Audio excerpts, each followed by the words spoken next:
इस पूरी चर्चा में भाग लिया है। एक बड़ी संख्या है। अब तक 93 सदस्यों ने, जिसमें के योगी दलों के हैं और नेता प्रतिपक्ष समेत विपक्ष के 34 माननीय सदस्यों ने इस पूरी चर्चा में भाग लिया है। उन सबको भी मैं हृदय से धन्यवाद देता हूं। मुझे अच्छा लगा कि नेता प्रतिपक्ष ने आज अपनी बात को बड़े दार्शनिक अंदाज से डॉक्टर राम मनोहर लोहिया के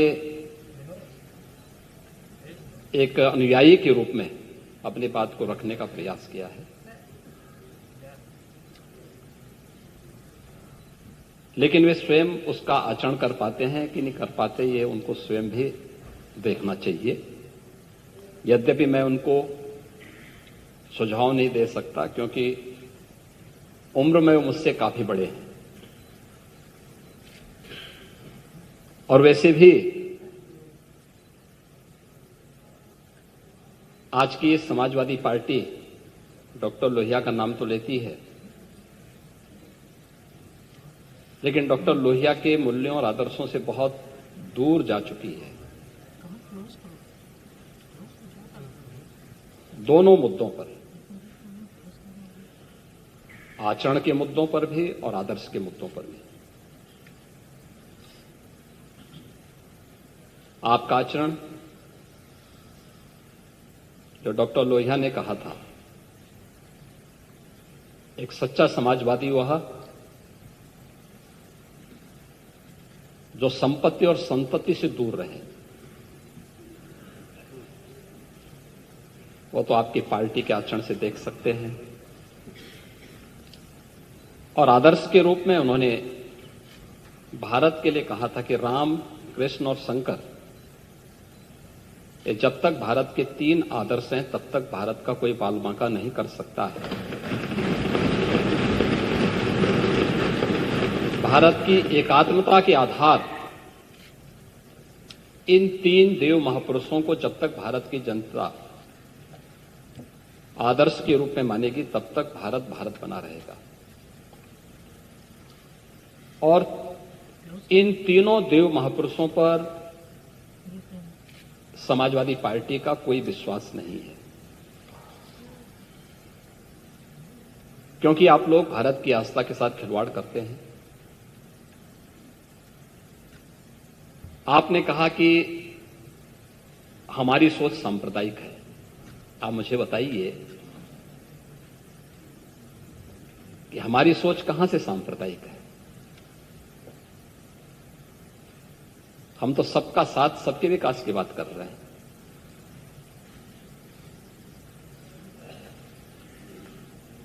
हमारा तो आदर्श है सर्वे भवन्तु सुखिनः सर्वे सन्तु निरामया।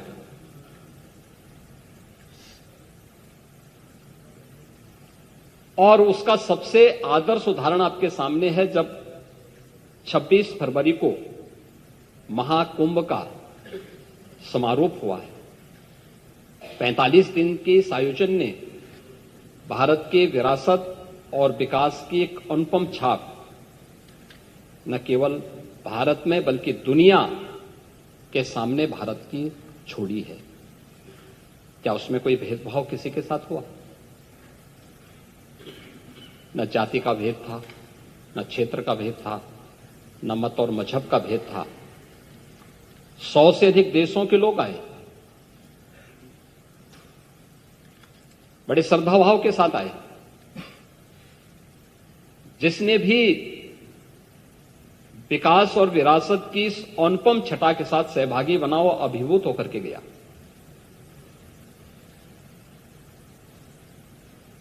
एक पक्ष वह है जो आपके सामने उदाहरण के रूप में है। प्रत्यक्ष को प्रमाण की क्या आवश्यकता है? लेकिन दूसरा पक्ष वह भी था जब 26 फरवरी को संभल में 56 वर्षों के बाद शिव मंदिर में जलाभिषेक का कार्यक्रम भी हो रहा था।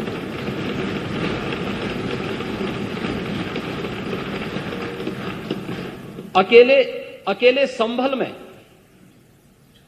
67 तीर्थ थे और 19 कूप भी थे, जिनको एक शरारत के तहत एक निश्चित समय के अंदर समाप्त कर दिया गया,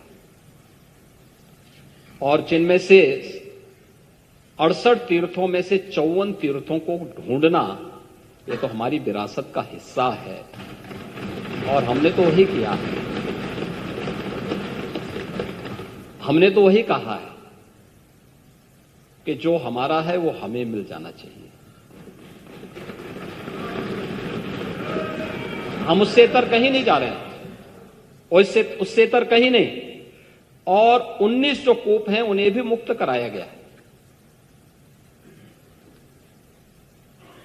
सच कड़वा होता है और उस कड़वे सच को स्वीकार करने की सामर्थ्य भी होनी चाहिए। लेकिन आपने बोला है, मुझे बहुत अच्छा लगा। उपचुनाव की भी आपने चर्चा की, लेकिन आपके यहां तो चुनाव के एक्सपर्ट शिवपाल जी हैं।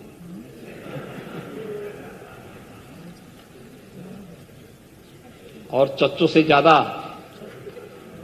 चुनाव कैसे जीते जाते हैं इसको कौन जान सकता है। ये तो हम लोगों ने भी देखा है, बहुत नजदीक से महसूस किया है। और इसीलिए अच्छा ही है, पर उपदेश कुशल होते रहे, इसी को कहते हैं। ये दूसरों को उपदेश देते हैं आप लोग, लेकिन स्वयं उसको आचरण में उतारे होते तो संभवतः इतनी करारी हार नहीं होती, और 2027 में भी इतनी करारी हार नहीं होने वाली।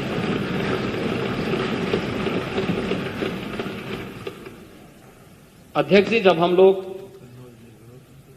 सामान्य बजट पे चर्चा कर यहां पर चर्चा में भाग ले रहे हैं, तब प्रयागराज का महाकुंभ अपनी भव्यता, अपनी दिव्यता और अपनी उस विरासत को आने वाली पीढ़ी को छोड़ करके संपन्न हो चुका है।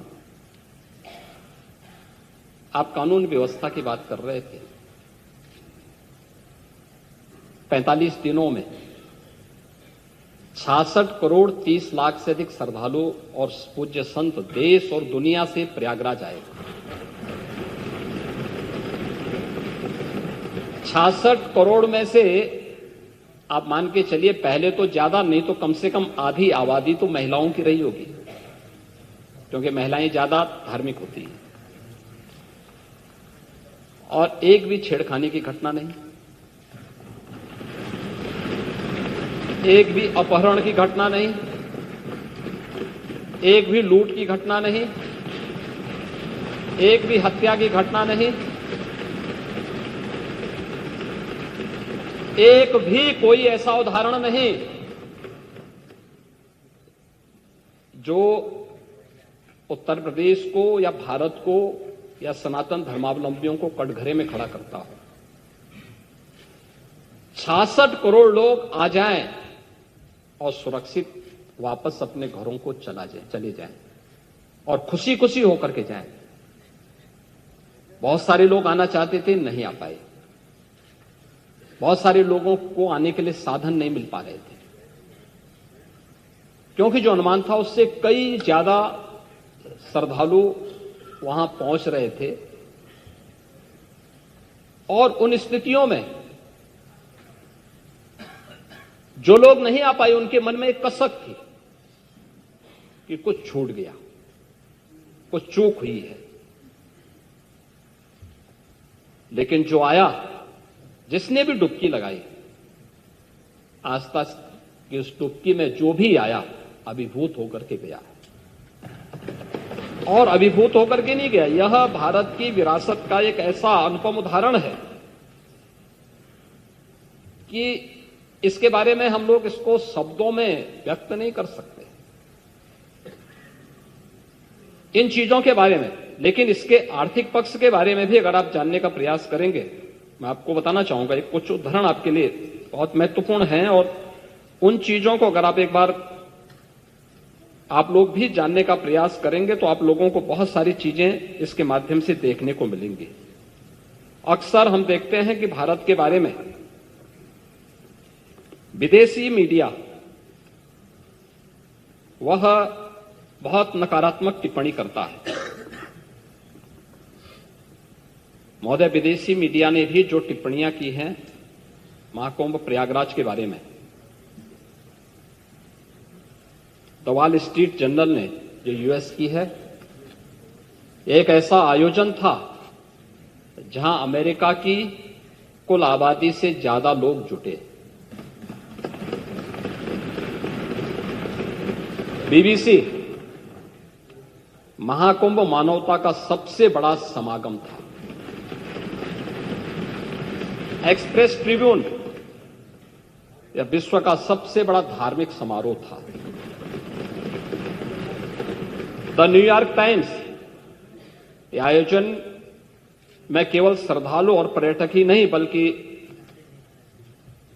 नेता और हस्तियां भी पहुंची थी। राइटर्स, यह डिजिटल कुंभ था। इसमें व्यवस्था बनाने के लिए तकनीक की बेहतरीन इस्तेमाल किया गया था। द गार्डियन, यह पर्वों का पर्व था। लोगों की उमंग और उत्साह चरम पर रहा। CNN, दुनिया के सबसे बड़े धार्मिक समागम में 60 करोड़ से ज्यादा लोग शामिल हुए। यह आस्था की अभिव्यक्ति की शानदार नजारा है। यूनेस्को के डायरेक्टर टिम कर्टिस ने जो बयान दिया, उन्होंने कहा कि यूनेस्को ने 2019 में कुंभ मेले को मानवता के मूर्त सांस्कृतिक धरोहर के रूप में मान्यता दी। इससे पहले 1923 में इसके सामाजिक, आर्थिक एवं पर्यावरणीय प्रभावों की निगरानी की जा रही थी। उन्होंने कहा, कुंभ मेला प्राकृतिक और सांस्कृतिक धरोहर के रूप में विश्व को एक नई दृष्टि प्रदान करता है। महोदय, देश के सबसे प्रतिष्ठित जो पत्रकार हैं, इंडिया टीवी के एडिटर, उन्होंने अपनी टिप्पणी में कही कि महाकुंभ का आयोजन इतने बड़े पैमाने पर करना ये बड़ी हिम्मत का काम था और ये हिम्मत उत्तर प्रदेश सरकार ने दिखाई।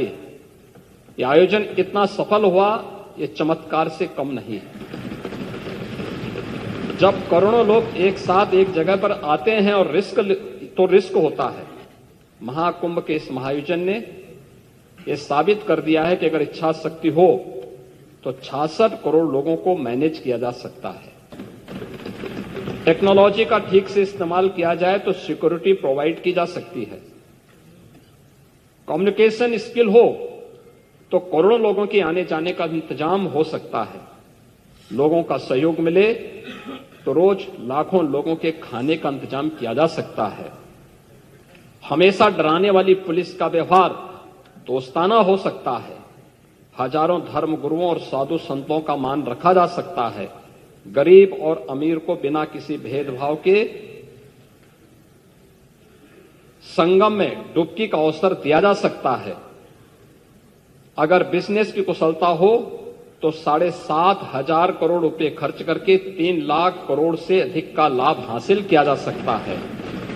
अफवाहों के बावजूद कुशल प्रबंधन से लोगों का भरोसा जीता जा सकता है। महाकुंभ का आयोजन एक अग्नि परीक्षा थी। इस परीक्षा में केंद्र और राज्य सरकार खरी उतरी है। पूरी दुनिया में सनातन का मान बढ़ा है। पूरी दुनिया में भारत के मैनेजमेंट स्किल, क्षमता और कुशलता के प्रति विश्वास बढ़ा है। पूरी दुनिया ने माना कि जो कोई नहीं कर सकता वो भारत ने करके दिखाया है। इस अभूतपूर्व आयोजन की गूंज पूरी दुनिया में वर्षों तक सुनाई देगी। ये भारत की सनातन की सबसे बड़ी उपलब्धि है। महोदय, हमारे कुछ विपक्षी दलों से जुड़ी हुई राज्य सरकारों के भी नेता प्रयागराज महाकुंभ में आए थे। और उन्हीं में है उनमें डिप्टी सीएम कर्नाटक। उन्होंने लिखा कि इस पवित्र आयोजन के लिए सभी आयोजकों को धन्यवाद। यह किसी के भी जीवन का एक ऐतिहासिक क्षण है। सरकार ने यहां आए करोड़ों लोगों के लिए जो व्यवस्था की है, यह कोई छोटा काम नहीं है। सरकार ने अच्छा काम किया है। मैं महाकुंभ का हिस्सा बनकर के बहुत खुश हूं। उत्तर प्रदेश सरकार के वरिष्ठ मंत्री मुझसे मिलने बेंगलोर आए थे। उन्होंने मुझे महाकुंभ में शामिल होने का निमंत्रण दिया। मेरे लिए शानदार अनुभव था। खन्ना जी ही गए थे। महोदय, इसमें बहुत सारी सक्सेस स्टोरी भी देखने को मिली थी और उसमें आर्थिक पक्ष के बारे में, महाकुंभ के आर्थिक पक्ष के बारे में इसको लेकर के अनेक बातें सामने आई हैं। और खासतौर पर देश के अंदर अलग अलग तबके ने महाकुंभ के बारे में, चूंकि ये बजट की सामान्य चर्चा, इसलिए महाकुंभ के आर्थिक पक्ष के बारे में अगर हम चर्चा न करें तो विरासत को विकास के साथ जोड़ने में हो सकता है कि आप लोगों को भी कुछ कंफ्यूजन और ज्यादा हो। इसलिए उस विरासत को जो आदरणीय प्रधानमंत्री जी ने 2019 में काशी विश्वनाथ धाम से प्रारंभ किया था, 2020 में अयोध्या में से राम जन्मभूमि पर राम मंदिर के शिलान्यास के बाद आगे बढ़ा, प्रयागराज महाकुंभ उसका एक चरम उत्कर्ष रूप के रूप में देश और दुनिया के सामने आया है। और उसी विरासत की आर्थिकी क्या हो सकती है, वह विरासत विकास के साथ साथ आस्था को आर्थिकी के साथ कैसे जोड़ सकता है, इसके कुछ उदाहरण भी हैं, जिसमें कैट ने स्वयं इस बारे में कहा है कि महाकुंभ में लगभग 3 लाख करोड़ यानी 360 बिलियन अमेरिकी डॉलर से अधिक का व्यापार हुआ है, यानी इससे लेन देन हुआ है। ये प्रदेश की अर्थव्यवस्था में सहभागी बनेगा। महाकुंभ 2025 प्रदेश की अर्थव्यवस्था को 3.5 लाख करोड़ का लाभ इससे मिलने का अनुमान है और प्रयागराज और आसपास के जनपदों को इसका प्रत्यक्ष और अप्रत्यक्ष लाभ प्राप्त हुआ है। महोदय, इसमें भारत के जो मुख्य आर्थिक सलाहकार हैं बी अनंत नागेश्वरन, उन्होंने इस बात को कहा है कि महाकुंभ मेले के कारण उपभोग खर्च में तेज बढ़ोतरी की उम्मीद हुई। इससे भारत को चालू वित्त वर्ष में 6.5% की विकास की दर हासिल करने में मदद मिलेगी। और इस मामले में जो विभिन्न अन्य क्षेत्रों में जो विभिन्न प्रकार के अनुमान लगाए गए, विभिन्न आर्थिक विशेषज्ञों ने कि किस किस सेक्टर में कितना अधिक उससे आर्थिक लाभ हुआ है या उससे आने की संभावना है। होटल उद्योग में 40,000 करोड़ का, खाने पीने अन्य दैनिक उपयोग में प्रयोग होने वाली वस्तुओं में 33,000 करोड़ का, परिवहन में 1.5 लाख करोड़ का, पूजन सामग्री में 20,000 करोड़ का, दान आदि में 660 करोड़ का, टोल टैक्सेस में 300 करोड़ का और अन्य में लगभग 66,000 करोड़ का, कुल 3,960 करोड़ रुपए का अधिक का इससे आर्थिक समृद्धि इसके माध्यम से प्रदेश को प्राप्त होने वाला है और इसके माध्यम से ये चीजें हम सबको प्राप्त हुई हैं। और खासतौर पर जो मैंने पहले भी कहा कि 5 नए आस्था के नए कॉरिडोर प्रयागराज महाकुंभ ने बनाए हैं और उसका लाभ पूरे प्रदेश में मिला, लेकिन इन 5 कॉरिडोर में विशेष रूप से हमें देखने को मिला था प्रयागराज से मां विंध्यवासिनी धाम और काशी के लिए, प्रयागराज से अयोध्या और गोरखपुर का 2, प्रयागराज से श्रृंगवेरपुर, लखनऊ और आपके नेमित सारण्य का एक 3रा कॉरिडोर, प्रयागराज से लालापुर, राजापुर और चित्रकूट का एक 4था और प्रयागराज से जो हम 5वां आस्था के कॉरिडोर को बनाने की व्यवस्था कर रहे हैं, जिसमें हम लोगों ने देखा कि देश भर के श्रद्धालु आने के इच्छुक थे, दिखाई दे रहे थे और पिछले 1.5 महीनों में उनकी उपस्थिति उन सभी क्षेत्रों में थी। तो अब प्रयागराज से होते हुए वृंदावन, मथुरा वृंदावन और सुखतीर्थ में ये उपस्थिति वहां देखने को मिली। एक छोटा सा उदाहरण पर्याप्त है, बहुत सारे ऐसे उदाहरण हैं जिसमें प्रयागराज का है और वह समाजवादी पार्टी इसमें ज्यादा चर्चा कर रही थी कि नाविकों का शोषण हो रहा है, नाविकों को देखभाल नहीं की जा रही है। मैं एक नाविक परिवार की एक सक्सेस स्टोरी यहां पे बता रहा हूं। ये नाविक परिवार जिनके पास 130 नौकाएं थी, 45 दिनों की अवधि में इन लोगों ने शुद्ध बचत की है 30 करोड़ रुपए की। यानी एक नाव ने 45 दिनों में 23 लाख रुपए की बचत की है, कमाई की है। प्रतिदिन की अगर आप उनकी बचत देखेंगे तो यह लगभग 50 से लेके 52,000 पर डे की उनकी इनकम थी एक नाव की। और इसमें मैं तो गया था 27 फरवरी को प्रयागराज में, और प्रयागराज में जाकर के हम लोगों ने, मैंने पहले मां गंगा के प्रति कृतज्ञता ज्ञापित की थी अपने सहयोगियों के साथ में, मां गंगा का पूजन किया था, सफाई भी की थी। इसके उपरांत हम लोगों ने इस पूरे महाकुंभ के आयोजन को स्वच्छ बनाए रखने में जिन्होंने योगदान दिया था, उन स्वच्छता कर्मियों के साथ भी, और जिन्होंने स्वास्थ्य की सेवा, कोई संक्रमण और कोई बीमारी नहीं फैलने दी, ऐसे स्वास्थ्य कर्मियों के साथ में, जो हेल्थ वॉरियर्स थे, उनके साथ में हम लोगों ने पहला आयोजन किया था, उनका सम्मान का कार्यक्रम किया था। इस आयोजन के बाद हमारा दूसरा जो आयोजन था वह नाविकों के साथ ही था। नाविकों के साथ भी हमने संवाद बनाया था, उनके लिए भी हमने एक पैकेज की घोषणा की। इसके उपरांत हमने परिवहन निगम से जुड़े हुए उन लोगों के प्रति और रेलवे के उन सभी अधिकारियों और कर्मचारियों के प्रति भी हम लोगों ने धन्यवाद ज्ञापित किया था, जिन्होंने श्रद्धालु जनों को वहां तक पहुंचाने में अपना योगदान दिया। उनके साथ भी हम लोगों ने कार्यक्रम किया था। और इसके उपरांत हम लोगों ने चौथे कार्यक्रम में सुरक्षा और प्रशासन से जुड़े हुए लोगों के साथ भी हम लोगों ने एक कार्यक्रम आयोजित किया था, और उनके साथ भी बैठ करके हम लोगों ने सहभोज के साथ हम लोग बैठे थे। मैं, मेरे साथ दोनों डिप्टी सीएम भी थे, अन्य मंत्रीगण भी थे, अन्य वरिष्ठ अधिकारीगण भी थे। ये सभी आयोजन वहां पे हुए, लेकिन महाकुंभ का आयोजन उत्तर प्रदेश की इस सामर्थ्य को देश के सामने और देश की सामर्थ्य को दुनिया के सामने रखने में सफल हुआ।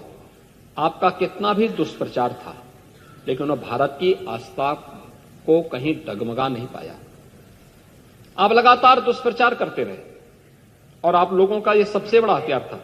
आप लोगों ने इसके लिए बहुत तरीके से इसको लोगों के सामने बहुत नकारात्मक तरीके से प्रस्तुत करने का प्रयास किया, लेकिन आपकी नकारात्मक बातों पे न प्रदेश की जनता को न देश की जनता को ही विश्वास था। और मुझे लगता है कि यह आपके लिए उल्टी गिनती है कि जनता आपकी बात को अब सुनना ही बंद कर दी है। आप देखें ना कि कोई उत्तर प्रदेश का कोई गांव ऐसा नहीं था जिससे बस वहां नहीं पहुंची हो आस्था। नहीं तो ये जो हम कर रहे हैं ना, संभल में भी कर रहे हैं, ये आस्था का ही सवाल है। ये आस्था का ही सवाल है। ये जो कॉरिडोर बन रहे हैं, ये आस्था का ही सवाल है। और उसी आस्था के सवाल के साथ जोड़ने के लिए ही सरकार ने इस आयोजन के साथ जुड़ करके, और ये जो 7,500 करोड़ रुपए खर्च किए थे, केवल कुंभ के आयोजन के लिए नहीं किए थे। हमारे लिए यह आयोजन प्रयागराज जैसी पौराणिक सिटी के सस्टेनेबल डेवलपमेंट के प्लान का, एक व्यवस्थित विकास की एक रूपरेखा तैयार करने की भी थी, और महाकुंभ के बहाने प्रयागराज के अंदर उस प्रकार के इंफ्रास्ट्रक्चर को देने में हम सफल हुए। 200 से अधिक सड़कों का चौड़ीकरण हुआ, 14 फ्लाईओवर बने, 9 अंडरपास बनाए गए, 12 कॉरिडोर बने, अक्षयवट कॉरिडोर,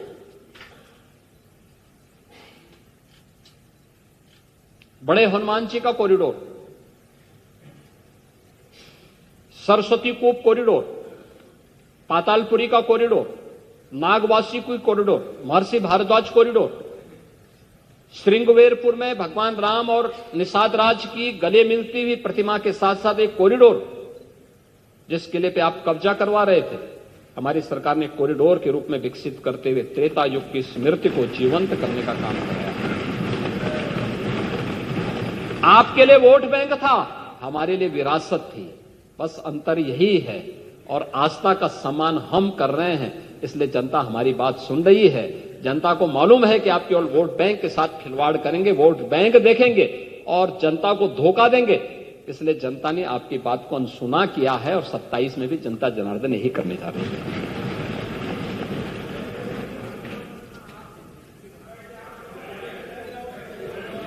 हम मना नहीं कर रहे हैं, मैं तो आपको धन्यवाद दे रहा हूं कि आप कुंभ में गए, 13 में आपको जाने नहीं दिया, हमने इस बार मना नहीं किया, क्योंकि जो मेरी आस्था थी वही आपकी भी आस्था है।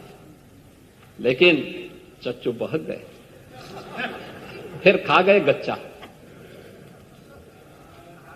और चाहते थे लेकिन किस मुंह से जाएं, इसलिए चूक गए और पुण्य से भी वंचित हो गए। महोदय, बजट की अपनी एक थीम होती है और 2025-26 के इस बजट को लेकर के जब मेरे सहयोगी वित्त मंत्री ने इस सदन में इस बजट को प्रस्तुत किया था, तो एक थीम के साथ प्रस्तुत किया था। ये हमारा सौभाग्य है कि आदरणीय प्रधानमंत्री जी के मार्गदर्शन में यह हमारी सरकार का 9वां आम बजट था, जिसको हमें इस सदन में प्रस्तुत करने का सौभाग्य प्राप्त हुआ है। और हर बजट अपनी एक निश्चित थीम के साथ आगे बढ़ा। हमने 2017-18 में अपना पहला बजट प्रदेश के अन्नदाता किसानों को समर्पित किया था। याद करिए, उस समय प्रदेश में एक कृषि बाहुल्य प्रदेश है। इस किसान का अन्नदाता किसान आत्महत्या कर रहा था और उस समय ऋण माफी के एक बड़े कार्यक्रम के साथ हमने बजट प्रस्तुत किया था। मुझे प्रसन्नता है, आज अन्नदाता किसान खुशहाल है, आत्महत्या प्रदेश में बंद हुई है। 2018-19 का बजट हम लोगों ने उत्तर प्रदेश की आवश्यकता, देश की आबादी का सबसे बड़ा प्रदेश है, तो इस बड़े प्रदेश के लिए इसी स्केल का इंफ्रास्ट्रक्चर भी चाहिए। तो हम लोगों ने 2018-19 का अपना जो मूल जनरल बजट प्रस्तुत किया था, वह इंफ्रास्ट्रक्चर और औद्योगिक विकास के लिए समर्पित किया था। और प्रदेश का पहला इन्वेस्टर समिट भी हम लोगों ने इस वर्ष किया था। 2019-20 का बजट हम लोगों ने मातृशक्ति, आधी आबादी को समर्पित किया था। मातृशक्ति के वंदन के लिए, उनके अभिनंदन के लिए मिशन शक्ति के कार्यक्रम को आगे बढ़ाते हुए बजट को महिला सशक्तिकरण को समर्पित किया था। 2020-21 का बजट हम लोगों ने अपने प्रदेश की युवा शक्ति को समर्पित किया था और 21-22 का बजट प्रदेश के स्वावलंबन से सशक्तिकरण की थीम पर आधारित था। 22-23 का बजट अंत्योदय से आत्मनिर्भरता के लक्ष्य को प्राप्त करने का था। 23-24 का बजट त्वरित, सर्वसमावेशी और समग्र विकास के साथ साथ आत्मनिर्भर उत्तर प्रदेश के आधारशिला को रखने का। और 24-25 का हमारा बजट लोक मंगल को समर्पित करके राम राज्य की अवधारणा को जीवंत करने का बजट रहा है, क्योंकि अयोध्या में श्री राम जन्मभूमि पर प्रभु श्री राम लला के 500 वर्षों के बाद विराजमान होने की स्मृति को जीवंत बनाए रखने के लिए उस प्रकार के कार्यक्रम के साथ हमने जोड़ा था। और 25-26 का इस बजट को भी हम लोगों ने आदरणीय प्रधानमंत्री जी की ही प्रेरणा से अन्नदाता किसान, युवा, महिला और गरीब को समर्पित करते हुए इसको हमने थीम दी है वंचित को वरीयता।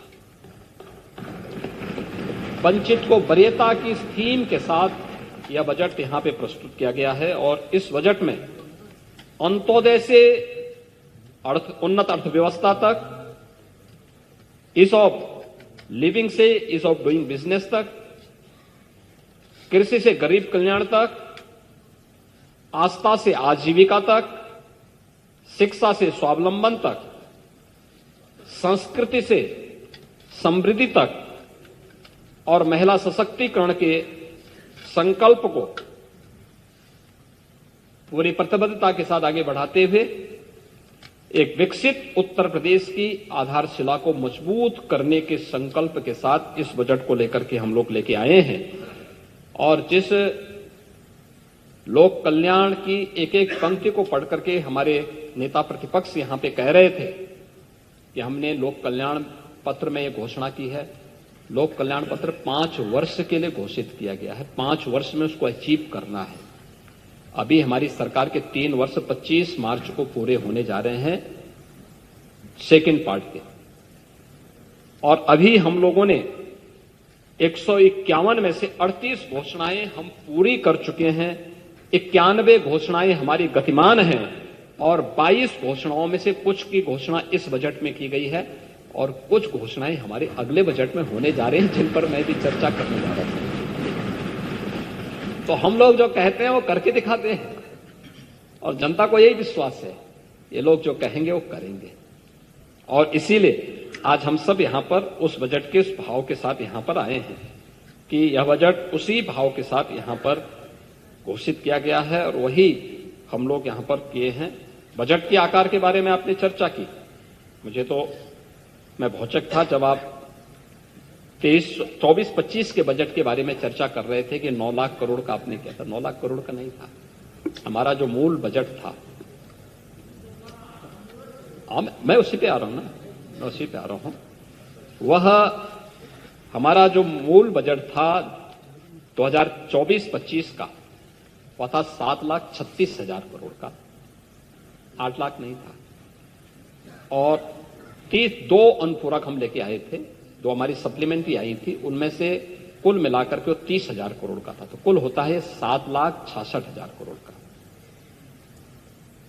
आप पांडे जी, मुझे लगता है एक बार फिर से देख लेंगे आंकड़े जिसने भी दे दिए हैं। देखिए, आपके साथ समस्या यही है, जब आप अपने विवेक से बोलते हैं तो सही बोलते हैं, लेकिन जब आप पढ़ने लगते हैं, कोई लिख के आपको देता है, जबरन आपके मुंह पे अपने शब्द थोपता है, तो आप थोड़ा ट्रैक से हट करके बोलने लगते हैं। तो आपको ये शोभा नहीं देता। अरे मैं आंकड़े बोल रहा हूं ना, आंकड़े तो मैं दे रहा हूं आपको कि मूल बजट हमारा था 7,36,000 करोड़ का और दोनों सप्लीमेंट्री जोड़ करके 30,000 करोड़ का होता है, तो कुल मिलाकर के 7,66,000 करोड़ का था।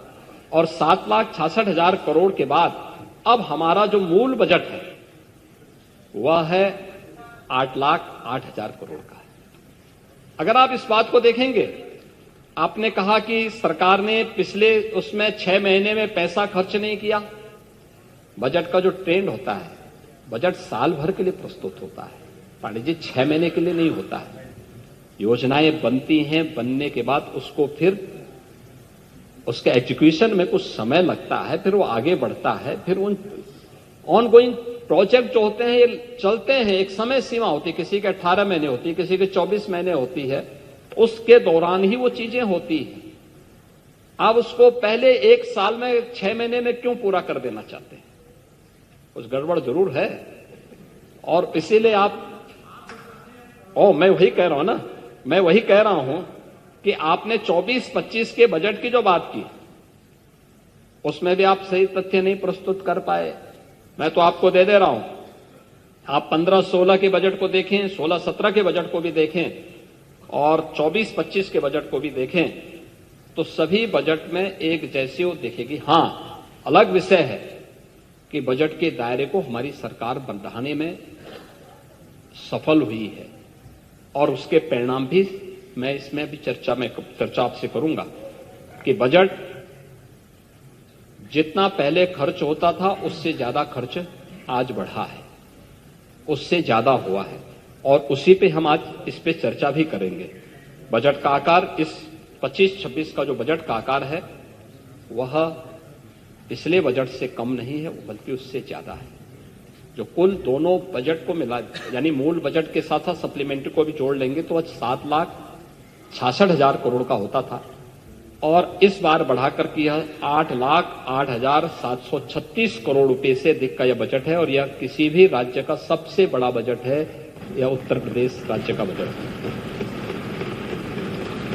और यह भी मैं आपको बताऊं 2016-17 की तुलना में यह बजट 2.5 गुना बड़ा है और 24-25 की तुलना में यह लगभग 10% अधिक है।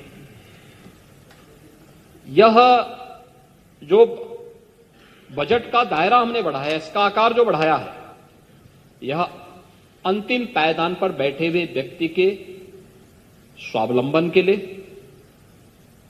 प्रदेश के इंफ्रास्ट्रक्चर डेवलपमेंट के लिए, आम जन के जीवन स्तर को उठाने के लिए, उनको बुनियादी सुविधाओं से जोड़ने के लिए, प्रति व्यक्ति आय को बढ़ाने के लिए और उत्तर प्रदेश जैसे राज्य में आर्थिक विकास को तेज करने के लिए यह बजट हम लोगों ने इस बजट के दायरे को बढ़ाया है, जिसमें लोक कल्याण के साथ साथ अर्थव्यवस्था को विस्तार देने की एक प्रतिबद्धता इस बजट में दिखाई देती है।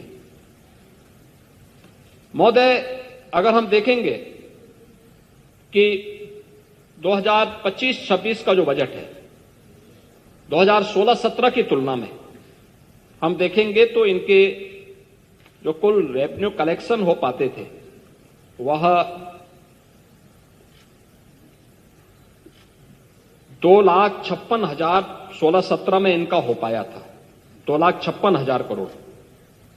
लेकिन हमारी सरकार में जनवरी माह तक हम लोगों ने इस चालू वित्त वर्ष में जो अब तक कलेक्ट किया है वह 4,10,000 करोड़ रुपए से अधिक का है और यह निरंतर आगे बढ़ेगा। इसके साथ साथ बजट में जो सबसे महत्वपूर्ण बात है वो ये कि कैपिटल एक्सपेंडिचर के लिए जो सरकार ने पैसा उपलब्ध कराया है, जो रोजगार के सृजन में, इंफ्रास्ट्रक्चर और डेवलपमेंट में जिसकी बड़ी भूमिका होती है, वह इस बार 2,25,561 करोड़ 49 लाख रुपए यह इस बजट में इसका कैपिटल एक्सपेंडिचर में हम लोग इस पैसे को दे रहे हैं, जो इकोनॉमी को एक दिशा तय करता है, सप्लाई चेन को बेहतर करता है, उद्योग जगत को प्रोत्साहित करता है, निवेश को बढ़ाता है और निर्माण और रोजगार के सृजन में और एक सस्टेनेबल फास्ट गोइंग इकोनॉमी के आकार लेने में यह महत्वपूर्ण भूमिका का निर्वहन करता है। इसके लिए एक पर्याप्त मात्रा में बजट का प्रावधान किया गया है। अगर आप देखेंगे तो यह मूल बजट का लगभग 20.5% का हिस्सा एक कैपिटल एक्सपेंडिचर के लिए सरकार ने इस बजट में दिया है। नई योजनाओं के लिए भी बजट में प्रावधान किया गया है, जिसमें 28,478 करोड़ 34 लाख रुपए का प्रावधान इसमें किया गया है और 16-17 की तुलना में अगर आप देखेंगे 3 वर्ष वैश्विक महामारी कोरोना का सामना करते हुए भी सरकार ने पर कैपिटा इनकम को बढ़ाने में मदद की है। 16-17 की तुलना में अगर हम उत्तर प्रदेश की प्रति व्यक्ति आय को देखेंगे तो यह लगभग 46,000 करोड़ के आसपास की थी। आज ये बढ़कर यानी 23-24 में, मैं अभी 24-25 की बात नहीं कर रहा हूं, 23-24 में यह बढ़कर के 93,514 करोड़ यानी पहले की तुलना में दोगुने से अधिक बढ़ी है। हमने प्रदेश में जो विभिन्न विभागों से रेवेन्यू कलेक्शन किया है, अगर आप देखेंगे जीएसटी और वैट, आपके समय में जीएसटी नहीं था, सेल टैक्स था, तो सेल टैक्स और वैट में केवल 49,000 करोड़ का कलेक्शन हो पाता था और हमारी सरकार के समय यह लगभग 94,000 करोड़ पहुंचा है 24-25 में, और इसको हम आगे बढ़ा रहे हैं क्योंकि प्रदेश आज के दिन पर उत्तर प्रदेश अपने यहां जीएसटी के रजिस्ट्रेशन में पूरी देश के अंदर नंबर 1 है। 32 लाख रजिस्ट्रेशन अकेले उत्तर प्रदेश ने कराए हैं जीएसटी में। स्टेट एक्साइज में आपके समय में कुल कलेक्शन हो पाता था 12,000 करोड़, और आज हम उससे कलेक्शन करा रहे हैं 54,000 करोड़। क्या कोई अंतर ही नहीं है क्या? स्टैंप एंड रजिस्ट्रेशन में आपके समय में कुल कलेक्शन हो पाता था 8-9 हजार करोड़। हमारे समय में वह कलेक्शन हो रहा है लगभग 25 से 26 हजार करोड़। परिवहन में आपके समय में कुल कलेक्शन हो पाता था 5,000 करोड़, और हमारे समय में वही कलेक्शन हो रहा है 9,000 करोड़। यह दिखाता है कि प्रदेश में एक व्यावसायिक गतिविधियां तेज हुई हैं, कानून व्यवस्था की स्थिति बेहतर हुई है, और ईज ऑफ डूइंग बिजनेस के लिए सरकार ने जो माहौल बनाया है उसके परिणाम आज सामने आए हैं। और इसके साथ ही प्रदेश ने, आप राजकोषीय घाटा की बात कर रहे थे, लेकिन मैं आपको बताना चाहूंगा कि प्रदेश का जो राजकोषीय घाटा है यह हमारी एफआरबीएम की जो लिमिट है 3%, उससे नीचे 2.97% है। इसके अलावा आप देखेंगे कि यह जो राजकोषीय अनुशासन है यह सुशासन का सबसे बेहतरीन उदाहरण है। यह वित्तीय अनुशासन का भी, सरकार के विजन का भी, और सरकार के द्वारा जो योजनाएं बनाई जा रही हैं उसकी एग्जीक्यूशन के लिए सरकार के द्वारा जो उसके क्रियान्वयन के लिए जो रोडमैप तैयार किया गया है वह प्रभावी ढंग से आगे बढ़ रहा है। नीति आयोग ने और आरबीआई ने यूपी के बारे में जो टिप्पणियां की हैं वह उन्होंने इस बात को कहा है कि नीति आयोग द्वारा राज्यों की राजकोषीय स्थिति के संबंध में प्रकाशित रिपोर्ट में उत्तर प्रदेश को फ्रंट रनर राज्य की श्रेणी में रखा गया है। इस रिपोर्ट के अनुसार 2018-19 से 22-23 की अवधि में प्रदेश के फिस्कल हेल्थ इंडेक्स में 8.9 अंकों का इजाफा हुआ है। व्यय की गुणवत्ता में व्यापक सुधार हुआ है। 2018 से 2023 की अवधि में जो कैपिटल एक्सपेंडिचर है वह कुल व्यय के 14.8% से 19.3% के मध्य रहा है। यानी हमने इसमें काफी लंबी छलांग लगाई है, और इस अवधि में अनुपात देश के प्रमुख राज्यों के औसत अनुपात से अधिक रहा है। यह प्रदेश के अंदर के बारे में आरबीआई ने जो कहा है कि देश के सभी राज्यों की स्वयं के कर की प्राप्ति में उत्तर प्रदेश का अंश 2022-23 में यह 9.9% था। 23-24 में यह बढ़कर के 10.5% हुआ। 24-25 में यह 11.6% रहा है, जो देश में अब नंबर 2 पर आ चुका है। इसके अलावा सभी राज्यों में जो इन्हीं वर्षों में जो राजस्व प्राप्तियां हुई हैं, राजस्व प्राप्ति के लिए जो ब्याज लिए गए हैं, ब्याज पर व्यय किया गया है, हम लोग 22-23 में 12.6% खर्च करते थे। 23-24 में यह घट करके 12.30%, यानी ब्याज पर जो धनराशि होती है वह हम लोग यहां से राजकोष से देते हैं और पैसे में कमी आ रही है। इसका मतलब हमने उधार कम ले रहे हैं, हम स्वयं के ही अपने पास से, अपने बजट से उतना धनराशि दे रहे हैं, और वह एक अच्छी दिशा है। 12.6%, 12.3%, और 24-25 में यह घट करके 12.1% रहा है। यह राजस्व प्राप्ति के सापेक्ष जो राज्यों में, विभिन्न राज्यों, देश के अंदर के अन्य राज्यों में और उत्तर प्रदेश में यह क्रमशः 10.3, 9.4 और 8.9% है, जो कि अन्य राज्यों की तुलना में, जो अब इस देश के अन्य जो राज्य हैं उनमें यह 12.6, 12.3 और 12.1% है। तो उत्तर प्रदेश में घट करके 10.3, 9.4 और 8.9% है। इसी प्रकार से जो प्रदेश की सकल राज्य घरेलू उत्पाद के प्रतिशत में सभी राज्यों की कर के स्वयं के कर से प्राप्त का जो औसत वर्षों में जो रहा है, वह प्रदेश किसी भी अन्य राज्य की तुलना में उत्तर प्रदेश ने अच्छा कलेक्शन इसके माध्यम से किया है। इसके अलावा अगर आप देखेंगे कि देश के ग्रोथ इंजन के रूप में यूपी की क्या भूमिका है। देश की आबादी का सबसे बड़ा राज्य है और सबसे अधिक संसाधन के बावजूद 1950 से लेकर 2017 तक प्रदेश की जो जीएसडीपी थी वह 12.75 लाख करोड़ तक पहुंची थी। 2017 से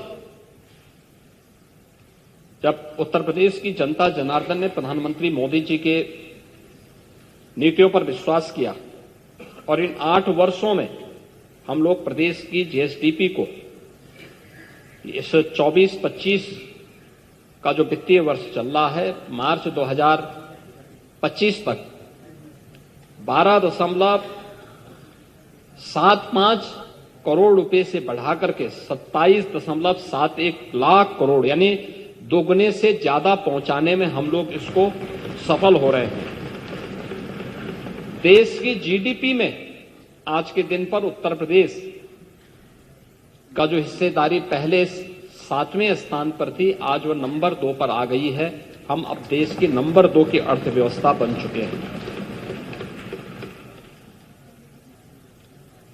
देश के अंदर जीडीपी की जो वृद्धि दर है वह 9.6% है, जबकि उत्तर प्रदेश की वृद्धि दर 23-24 में अगर देखें तो 11.6% है। एक सरप्लस स्टेट के रूप में उत्तर प्रदेश आगे बढ़ा है। हमने कर चोरी को रोका है, रेवेन्यू के लीकेजेज को हमने समाप्त किया है, डिजिटल मैकेनिज्म को अपनाया है और उसका परिणाम शासन की कार्य पद्धति में एक ट्रांसपेरेंसी के रूप में सबके सामने आया है। हमने एक एक पैसे का उपयोग उत्तर प्रदेश के विकास के लिए और गरीबों के कल्याण के लिए उस पैसे का उपयोग किया है। प्रदेश में 8 वर्ष में हमने एक भी टैक्स नहीं लगाया है। आपने इस बात को देखा होगा, जब हम टैक्स की बात कर रहे थे तो मुझे बताते हुए प्रसन्नता है कि पिछले 8 वर्ष में हमने पर कैपिटा इनकम को बढ़ाया है, प्रदेश की जीएसडीपी को बढ़ाने, दोगुना से अधिक करने में सफलता प्राप्त की है और यह पिछले 8 वर्ष में विकास के पायदान पर या हर एक सेक्टर में उत्तर प्रदेश को एक नई ऊंचाई तक पहुंचाने के साथ हम लोगों ने प्रदेश के अंदर जो कुछ भी किया है बिना किसी टैक्स बढ़ाए हुए, यानी प्रदेश में डीजल पेट्रोल की दरें देश में सबसे कम है, प्रदेश में वैट की दर भी सबसे कम है और इस सब के बावजूद उत्तर प्रदेश एक रेवेन्यू सरप्लस स्टेट है और यही राम राज्य की अवधारणा है। भगवान राम भरत जी से इसी बात का उल्लेख करते हैं जब उन्होंने इस बारे में चर्चा की, उनसे कहा कि वे बरसत हर्षत सब लखे, करसत लखे न कोय, तुलसी प्रजा सुभाए से भूप भानु सो होय। यानी श्री राम जी भरत जी से कहते हैं कि हमें प्रजा से कर ऐसा लेना चाहिए जैसे सूर्य लेता है, जैसे सूर्य समुद्र, नदी, तालाब से पानी लेता है लेकिन किसी को पता ही नहीं चलता, परंतु जब वह बादल के रूप में जरूरत की जगहों पर बरसता है तो सबको पता चलता है, खासकर तब जब जरूरत की जगह पर बरसता है और सभी खुश हो जाते हैं। इसी प्रकार सरकार को कर इस तरह से लेना चाहिए कि किसी को पता न चले, पीड़ा न हो, लेकिन जब उसी टैक्स का इस्तेमाल जनता के हित में खर्च हो, जैसे हम लोग कर रहे हैं, expressway, highway, inter state connectivity, medical college, smart city, school, colleges, universities, hospitals, तो जनता का कल्याण होता है, विकास इससे होता है। और हमारी सरकार इसी भाव के साथ, राम राज्य के इसी भाव के साथ कार्य कर रही है, जिसका उदाहरण मैंने आपके सामने यहां पर प्रस्तुत किया है कि बजट में कैसे इन चीजों को दिखाने का प्रयास किया गया है। महोदय, इसके साथ ही डिजिटल लेन देन में उत्तर प्रदेश में सचमुच एक डिजिटल क्रांति आई है और उसका एक सर्वश्रेष्ठ उदाहरण बनकर के उत्तर प्रदेश देश के अंदर आज उभरा है। 17-18 में 122.84 करोड़ का डिजिटल ट्रांजैक्शन था। 24-25 में यह बढ़कर के दिसंबर 24 में यह 1024.41 करोड़ डिजिटल ट्रांजैक्शन उत्तर प्रदेश से हुआ है। और अगर डिजिटल लेन देन की चर्चा करें तो यह देश के अंदर नंबर 1 पर उत्तर प्रदेश आता है और इसमें भी आधे से अधिक लेन देन यूपीआई के माध्यम से हुए हैं। डिजिटल ट्रांजैक्शन का मतलब यह दिखाता है कि डिजिटल बैंकिंग आसान हुई है, गांवों तक इंटरनेट या वाईफाई की फैसिलिटी प्राप्त हुई है, वित्तीय जागरूकता और उपकरणों की पर्याप्त संख्या उपलब्ध हुई है। बैंकों की संख्या 20,416, 4,09,32 बैंक मित्र और वीसी सखी, 18,747 एटीएम, 4,40,000 बैंकिंग केंद्रों के माध्यम से यह बैंकिंग सुविधा भी प्रदेशवासियों को आज उपलब्ध कराई जा रही है। और डीबीटी ने, जिस भ्रष्टाचार की आप चर्चा कर रहे थे, डीबीटी ने उस भ्रष्टाचार की कमर पर सबसे कठोर प्रहार किया है। ये डीबीटी सचमुच बजरंगबली की गदा है जो बेईमानी और भ्रष्टाचार पर कठोर प्रहार कर रही है। और डीबीटी में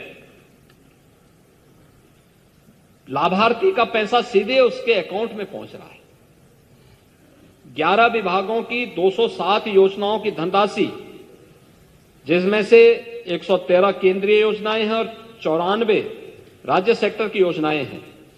अगर आप देखेंगे तो कुल 9 करोड़ 8 लाख से अधिक लोगों तक हमने 1,11,637 करोड़ रुपए का भुगतान डीबीटी के माध्यम से हमने प्रदेश में किया है एक वर्ष में।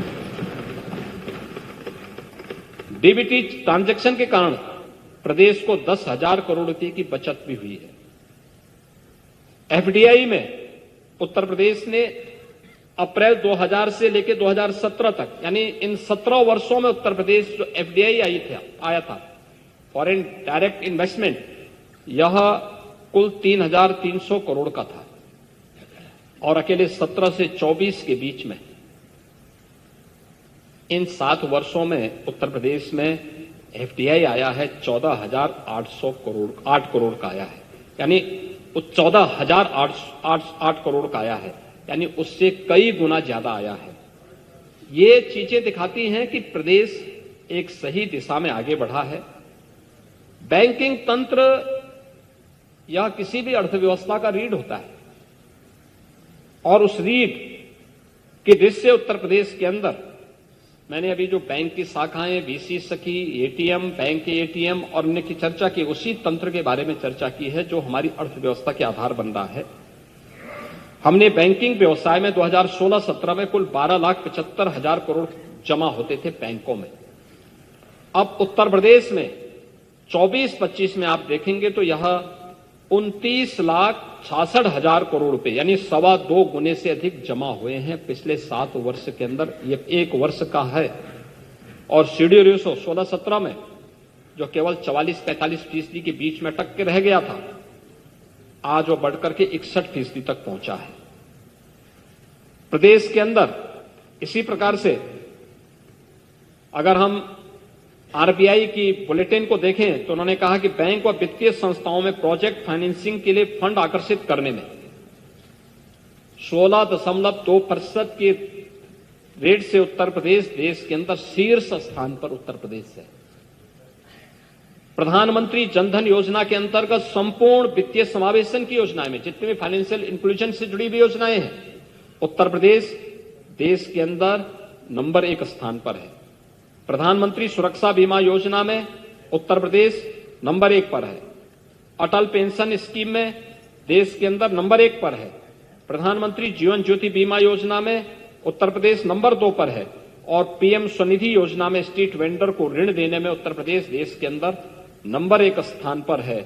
और देश के अंदर सर्वाधिक आयकर रिटर्न भरने वालों में अब उत्तर प्रदेश नंबर 2 स्थान पर आ चुका है। यानी हमारे यहां आयकर इनकम टैक्स के रिटर्न भरे जा रहे हैं। ये इस बात का प्रमाण है कि उत्तर प्रदेश की अर्थव्यवस्था मजबूत हो रही है और यह इसका सबसे बड़ा आधार बनता है।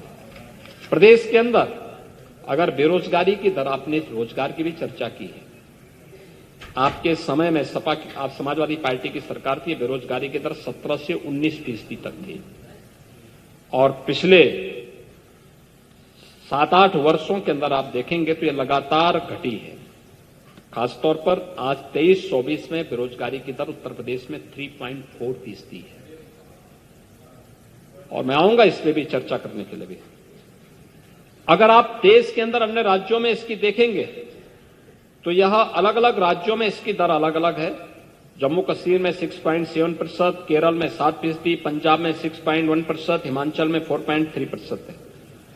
और अगर आप ईमानदारी की बात करते हैं तो आपकी ईमानदारी का सबसे बड़ा उदाहरण तो यह है कि 20 करोड़ बेरोजगारी भत्ता बांटने के लिए समाजवादी पार्टी ने 15 करोड़ रुपए आयोजन समारोह पे खर्च कर डाले थे। यह समाजवादी पार्टी का यह पारदर्शिता का एक सबसे बड़ा उदाहरण रहा है। महोदय, प्रदेश में औद्योगिक विकास के एक नए दौर को आज उत्तर प्रदेश अनुभव कर रहा है और इस नए कॉरिडोर की दृष्टि से उत्तर प्रदेश ने जो कुछ भी अनुभव किया है, मुझे याद है मैं एक समय मथुरा वृंदावन से आ रहा था, तो मैं जब आ रहा था तो हेलीकॉप्टर से मैंने देखा फर्रुखाबाद के ऊपर से मैं गुजर रहा था तो वहां कुछ लोग धरने में बैठे थे। तो मैं अचानक उत्सुकता मुझे हुई, मैंने देखा कि क्यों बैठे। थोड़ा मैंने पायलट से आग्रह किया कि भाई थोड़ा नीचे तक दिखाओ यार, क्या है, क्या मामला है, क्यों लोग इकट्ठे हुए हैं। तो वहां पर मैंने देखा कि एक बैनर लगा था, तो बैनर में लिखा था कि फर्रुखाबादी चूसे गन्ना और एक्सप्रेसवे ले गए खन्ना। तो मैंने कहा भी खन्ना जी तो वहां के प्रभारी मंत्री भी हैं, तो मैंने वहां के जनप्रतिनिधियों को बुलाया। मैंने कहा ये सब बैनर कैसे था वहां। कहा साहब खन्ना जी अब आ ही नहीं रहे हैं, खन्ना जी तो हमारी बैठक को भी शाहजहांपुर के बॉर्डर पे ही कर लेते हैं। तो मैंने कहा क्यों। कहा एक्सप्रेसवे के कारण विरोध चल रहा है। हमने कहा भी खन्ना जी को वहां के लिए भी घोषणा कर देनी चाहिए। वह एक्सप्रेसवे का अपना एक अलॉटमेंट है, उस रूट पर है, हमें एनजीटी को भी देखना है, हमें सुप्रीम कोर्ट की गाइडलाइन को भी देखना है। गंगा हमारी विरासत की नदी है, देव नदी है, उसके प्रवाह क्षेत्र में कहीं कहीं कोई बाधा न खड़ी हो, एक्सप्रेसवे इस रूप में बनना है। लेकिन आपको चाहिए तो आप बोलिए, खन्ना जी घोषित कर देंगे, उनको कहे आप वहां से वो कर रहे हैं। मैंने खन्ना जी से पूछा, मैंने कहा खन्ना जी क्या हो गया। खन्ना जी ने कहा कि एक्सप्रेसवे आप अलॉटमेंट के तहत हो रहा है, शाहजहांपुर उसमें आ रहा है, अब उसको लेके मुद्दा बनाया जा रहा है। तो मैंने कहा घोषणा करके आइए वहां पे। और मुझे प्रसन्नता है कि 900 करोड़ रुपए इस बार फर्रुखाबाद को गंगा एक्सप्रेसवे के साथ जोड़ने के लिए भी व्यवस्था दे दी गई है। उस पर भी पैसा खर्च हो रहा है और मुझे लगता है कि लोग अब वहां के लोग गन्ना स्वयं ही नहीं चूसेंगे बल्कि खन्ना जी को भी चुसवाएंगे। इसके साथ साथ नॉर्थ साउथ कॉरिडोर के लिए भी हम लोगों ने यहां पर 200 करोड़ रुपए की बजट की व्यवस्था की है। मुख्यमंत्री ग्राम योजना के अंतर्गत ग्रामीण मार्गों के पुनर्निर्माण और मिसिंग गैप के निर्माण के लिए भी 200 करोड़ रुपए की इंफ्रास्ट्रक्चर के लिए 200 करोड़ रुपए की व्यवस्था की है।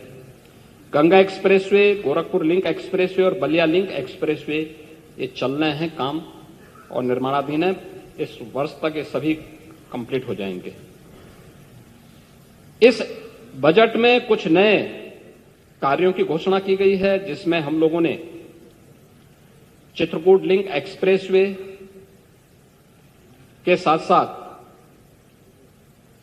बुंदेलखंड, यानी जो मैंने गंगा एक्सप्रेसवे को जोड़ने के लिए बात की थी, वह उसका तो उल्लेख किया गया है। इसके अलावा जेवर एयरपोर्ट को जोड़ने के लिए भी एक जो निर्माण कार्य चल रहा है हमारा, वह भी एक अच्छी व्यवस्था दी गई है। और इस बार प्रयागराज के लिए जब हम लोगों ने व्यवस्था दी है, तो इसमें विंध्य एक्सप्रेसवे प्रयागराज से मिर्जापुर, भदोही, वाराणसी, चंदौली, गाजीपुर को जोड़ने के लिए, पूर्वांचल एक्सप्रेसवे को गाजीपुर से चंदौली और शक्तिनगर, सोनभद्र शक्तिनगर तक जोड़ने के लिए,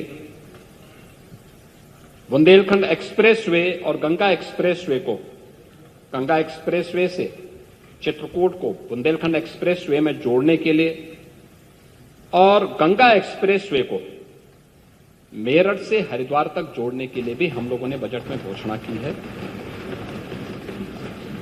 महोदय, मुझे बहुत स्पष्ट करना है कि गंगा एक्सप्रेसवे गंगा नदी के पैरेलल चल रहा है। हमारा प्रयास रहेगा कि अलाइनमेंट, विदुरकुटी और सुख तीर्थ भी उसमें जुड़े, क्योंकि हमारे पार्टी से जुड़े हुए सभी जनप्रतिनिधियों की भी और जनता जनार्दन की भी मांग है, उनकी आस्था से जुड़े हुए प्रमुख तीर्थ भी हैं। और संभवतः मैं पहला मुख्यमंत्री हूं जो विदुरकुटी भी गया हूं और सुख तीर्थ भी कई बार जाके वहां प्रणाम कर चुका हूं। लेकिन अलाइनमेंट और फॉरेस्ट के उसको भी एनओसी, उसमें रिजर्व फॉरेस्ट की लैंड आती है, उसमें तमाम ऐसे क्षेत्र आते हैं जिन पर अगर कहीं न्यायालय की बाध्यता नहीं होगी तो हमारा प्रयास होगा कि हम इन सभी तीर्थों को भी इसके साथ जोड़ें। लेकिन उस बाध्यता को भी हमें देखना पड़ेगा जो पर्यावरण की दृष्टि से माननीय उच्चतम न्यायालय ने तय किए गए हैं, उनको देखते हुए सर्वे के बाद ही इन चीजों को हम देख पाएंगे। लेकिन हमारी हार्दिक इच्छा है कि इनकी कनेक्टिविटी और इनको बेहतर इंफ्रास्ट्रक्चर से इन तीर्थों को, चाहे वह माता शाकंभरी का शक्तिपीठ सहारनपुर हो और उसका बेहतर विकास हो, श्रद्धालुजन वहां हर सीजन में जा सके, सरकार उसके लिए हर प्रकार का सहयोग करने को तैयार है। सुख तीर्थ ये भागवत भूमि है, वहां का विकास हो, सरकार ने इसके लिए सुख तीर्थ विकास परिषद का गठन भी किया है। विदुरकुटी 5000 वर्ष पुरानी विरासत को हम सबको अपनी ओर आकर्षित करती है। इन सब का विकास हो, यह सरकार की हार्दिक इच्छा, और सरकार इसमें कोई कोर कसर नहीं छोड़ेगी, हम इसको पूरा करेंगे। कनेक्टिविटी को बढ़ाने और लॉजिस्टिक कॉस्ट को कम करने के लिए जो हम लोगों ने यह प्रस्ताव तो किए ही हैं, साथ साथ प्रयागराज में 2 नए सेतु, एक नैनी में सिग्नेचर ब्रिज के पैरेलल और एक गंगा नदी में शास्त्री ब्रिज के पैरेलल, हम 2 नए सेतु के लिए भी 700 करोड़ रुपए का प्रावधान इस बजट में किए हैं। मुख्यमंत्री ग्राम जोड़ो योजना के अंतर्गत 100 करोड़ रुपए चार्जिंग स्टेशनों की स्थापना और अन्य कार्यों के लिए भी हम लोगों ने यह व्यवस्था इसमें की है।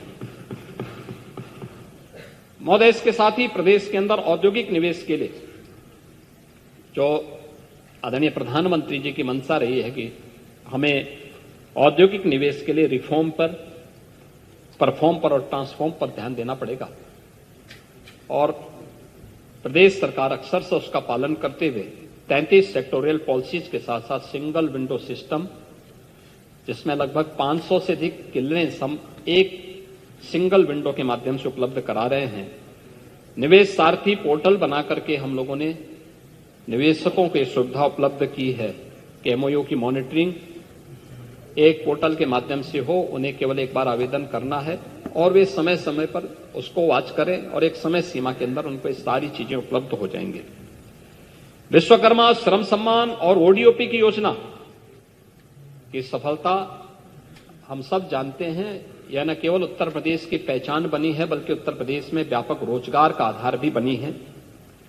और इन योजनाओं के कारण प्रदेश में जो नया माहौल बना है, इसके कारण आज प्रदेश में 86,000 करोड़ रुपए से बढ़कर के हमारा जो एक्सपोर्ट है वह लगभग प्रदेश से हम लोग 2 लाख करोड़ रुपए से अधिक बढ़ाने में सफल हुए हैं।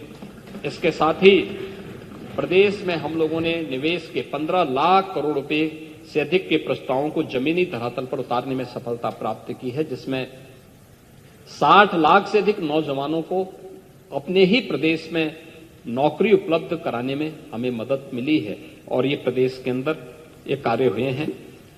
इसके अलावा प्रधानमंत्री मित्र योजना के अंतर्गत हरदोई में एक मेगा इंटीग्रेटेड टेक्सटाइल पार्क बनाने के लिए, हरदोई व कानपुर में एक मेगा लेदर क्लस्टर डेवलप करने के लिए, गोरखपुर में प्लास्टिक पार्क, कन्नौज में परफ्यूम पार्क, गाजियाबाद, लखनऊ, कानपुर, गोरखपुर और हापुड़ में केमिकल और फार्मा पार्क जैसे ये सभी हमारे ऐसी योजनाएं हैं जिनको हमारी सरकार आगे बढ़ा रही है।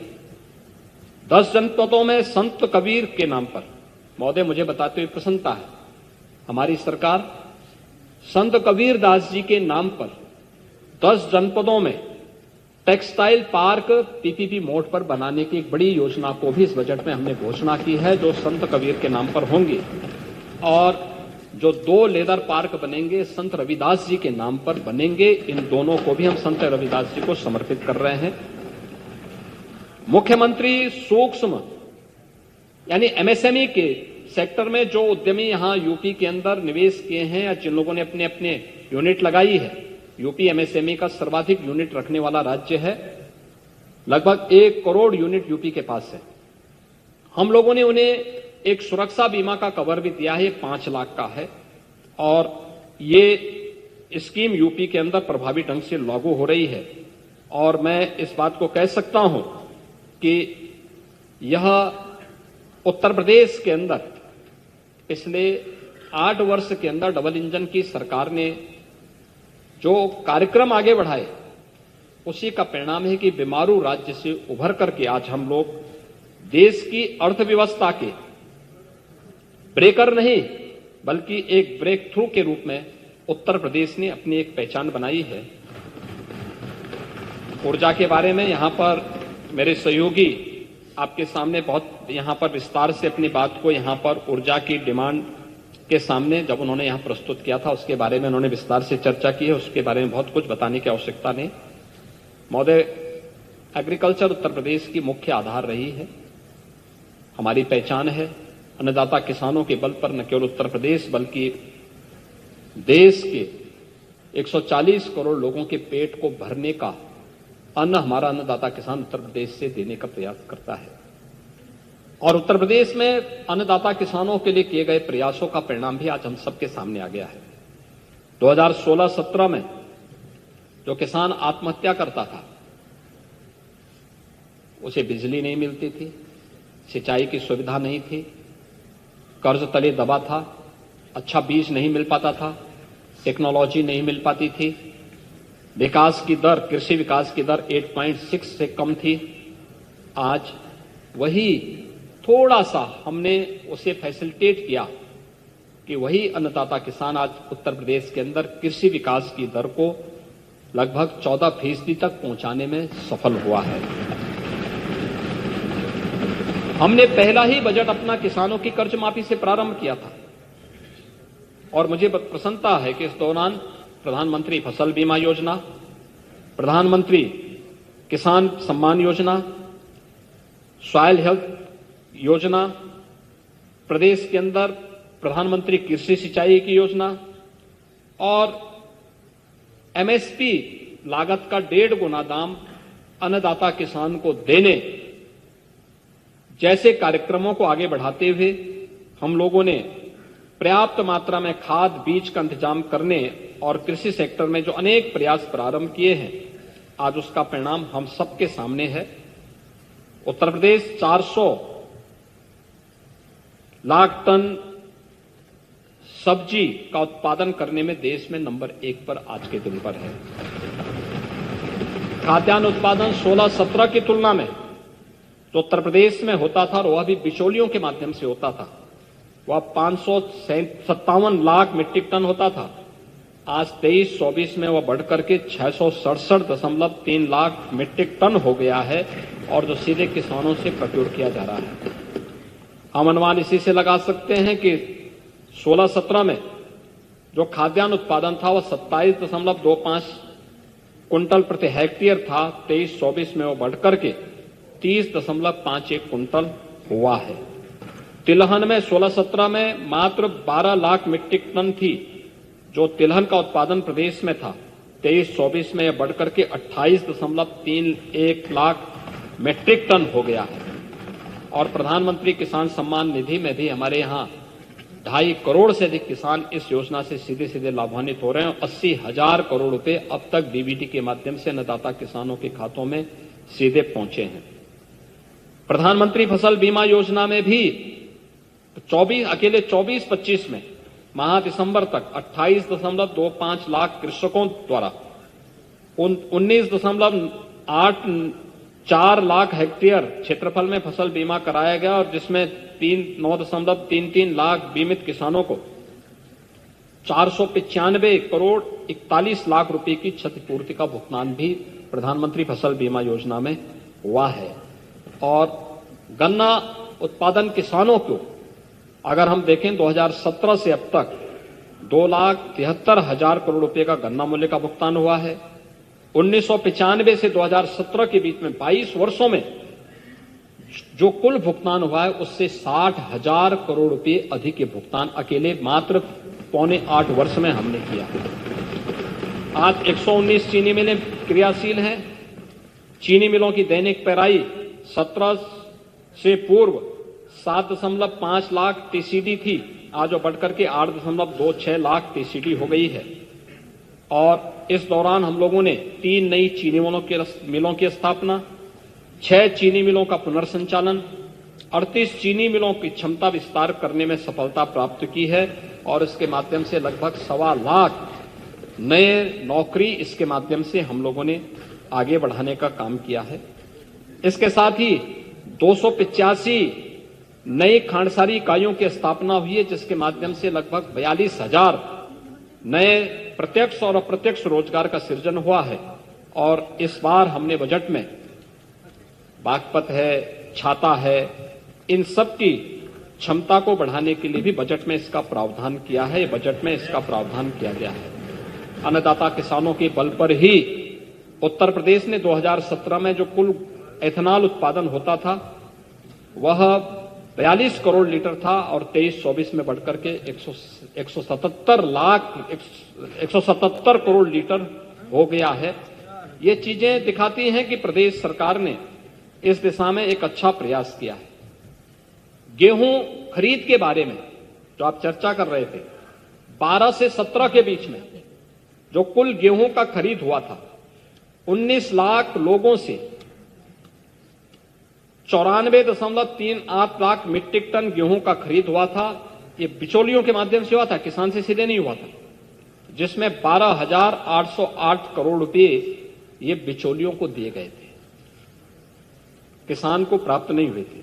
और 17 से लेकर के 24 के बीच में हम लोगों ने 19 यानी अगर आप देखेंगे 19 लाख किसानों से आपने खरीदा था, हमने 49 लाख किसानों से 49,69,000 किसानों से खरीदा है। और वह आप खरीदते थे कुल 94 लाख, हमने खरीदा है 233,99,000 मीट्रिक टन गेहूं की खरीद की है। और इसके बदले में किसान के खाते में डीबीटी के माध्यम से 43,424 करोड़ रुपए यानी उसकी तुलना में लगभग 3.5 गुना अधिक भुगतान हमने अन्नदाता किसान के खाते में किया है। धान का क्रय अगर आप देखेंगे 12 से 17 के बीच में किसान से सीधे प्रोक्योर नहीं होता था, ये सभी होता था बिचौलियों के माध्यम से। और आपने 14,87,000 किसानों से खरीदा था 123 लाख मीट्रिक टन और इसमें 17,190 करोड़ रुपए का भुगतान हुआ था उन बिचौलियों को। लेकिन 17 से 24 के बीच में हमारी सरकार ने जो अन्नदाता किसानों से खरीदा था 69,82,716 किसानों से हम लोगों ने खरीदा है 456.86 लाख मीट्रिक टन, तो आपसे 3 गुना ज्यादा है। और इसके साथ ही 88,746 करोड़ रुपए का भुगतान किया है। जो भुगतान आप किए हैं उससे 5 गुना अधिक के भुगतान है। यह दिखाता है कि लागत का 1.5 गुने से अधिक दाम हमने अन्नदाता किसान को पहुंचाने का काम किया और एक पैसा डीबीटी के माध्यम से अन्नदाता किसान के बीच में गया है। बाजरा की खरीद सरकार लगातार किसानों से कर रही है। इसमें भी अन्नदाता किसानों के खाते में सीधे पैसा जा रहा है। इसके साथ ही प्रदेश में पहली बार ज्वार की खरीद भी हुई है। मक्का की खरीद भी सरकार सीधे अन्नदाता किसानों से कर रही है। और इसके साथ ही प्रदेश के अंदर 60,000 महिलाओं को, महिला स्वयंसेवी समूह को सीडलिंग की व्यवस्था के साथ जोड़ने का काम किया गया है। और मैं बताते ही मुझे प्रसन्नता है कि अन्नदाता किसान को उन्नत नस्ल का बीज प्राप्त हो। इसके लिए प्रदेश में हम लोग लखनऊ में कृषि विभाग के द्वारा इस कृषि विभाग की स्थापना के 150 वर्ष पूरे हो रहे हैं और इस उपलक्ष्य में अन्नदाता किसानों को गुणवत्तायुक्त बीज और समृद्ध कृषि के लिए प्राप्त हो सके, इसके लिए 251 करोड़ रुपए का प्रावधान हमने किया है।